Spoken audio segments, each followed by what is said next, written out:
нашите избори? Да, за нашите избори. Да се вратиме. Да. Па искрено, пошто 2016 кога беше она со Трамп целата работа кај што влезе во учебници, да не речам, што се случи тогаш у поглед на фейк ньюс и слично. Иницијалните мотиви за тоа што се правеше таму беше заработка на пари, не политичко влијание. Веројатно се смешаа во некој момент работите, бидејќи Америка е голем пазар и слично. Зошто баш Трамп сега ќе испадне дека го поддржале, ама зашто се случи Трамп да е тој што ја понесе победата, како што викаат, благодарение на тие фейк ньюс, затоа што клиентелата или гласачите на Трамп беа полесно да се убедат во било што лажно. Она што зборевме дека маркетиншки се гледа кај е hot audience, каде се тие што имале digital footprint, дека лесно кликаат, лесно шеруваат, лесно поддржуваат и слично, се погоди да е тоа, нели, генерално публиката на Трамп, и таму се удри јако и се направи голема заработка, би рекол, затоа што иницијално, како што кажав, беше мотивот да се направат пари од изборите. Кај нас, мал пазар, малце луѓе, немам таков мотив, баш, мислам, може имаат луѓе желба да направат пари од тоа, нема пари кај нас, за да се направат у време на избори. Кај нас, мислам дека се уште мотивот е од политичко влијание. И тие дезинформации што ќе ги читаме или веќе ги читаме во избориве, ќе бидат повеќе на сметка на другата партија, оваа партија, онаа партија, значи на крај ќе се промовираат или ќе се публикуваат такви дезинформации со цел да се убеди некој да си го зацврсти ставот или да премине од едно во друго мислење, да гласа за одреден кандидат или партија или што и да е.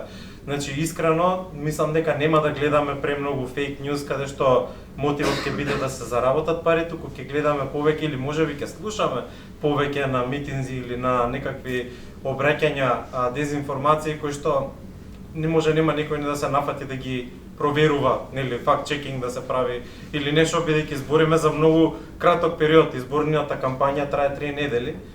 Во 3 недели не може многу да се провери, да се констатира дека нешто е фейк, додека да се врати назад кај јавноста, да се дознае, ќе биде затоа ја до ден денес уште не знам дали личната карта беше фейк или не. Никој не ја провери тие 24 часа, или ја провери, ама не се врати назад кај граѓаните.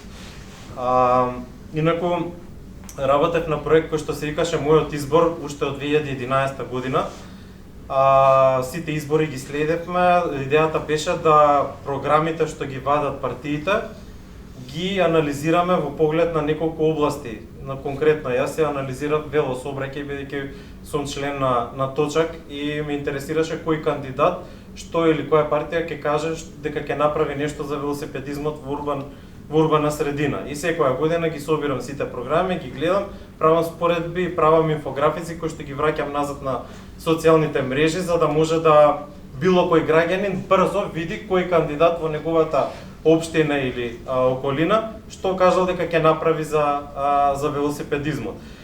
Правејќи го тој проект, значи во неколку итерации на изборите, сватив дека луѓето многу малку читаат програми. Програмите ги гледате, стануваат по 500, по 1000 страни. Може намерно ги пратил кај?